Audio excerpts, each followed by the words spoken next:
সিলেটে প্রকাশ্যে পরপর দুটি ছিনতাইয়ের ঘটনায় এখনও কাউকে আটক করতে পারেনি পুলিশ। চলন্ত গাড়ি থামিয়ে প্রকাশ্যে ছিনিয়ে নেওয়া হয় দুই যাত্রীর মূল্যবান জিনিস। পরপর এমন ঘটনায় আতঙ্ক বিরাজ করছে নগরবাসীর মধ্যে। পুলিশ বলছে সিসিটিভি ফুটেজ থেকে চক্রটিকে শনাক্ত করা গেছে।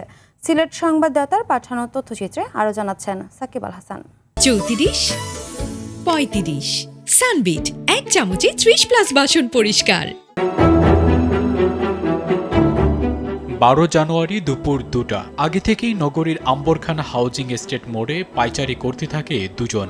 মিনিট 5 পর মেলে টার্গেট। ধারালো ছুরি দেখিয়ে অটোরিকশার গতিরোধ করে একজন মুহূর্তেই ছিনিয়ে নেয় এক নারী যাত্রীর টাকা পয়সা ও মূল্যবান সামগ্রী।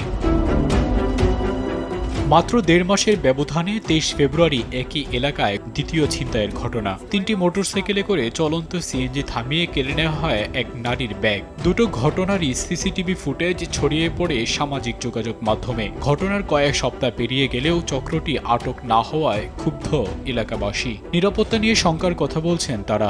হাউজিং স্টেট দিনে দুপুরে সিএনজি থামাইয়া এক নারীর ছিনতাই করে আনছি।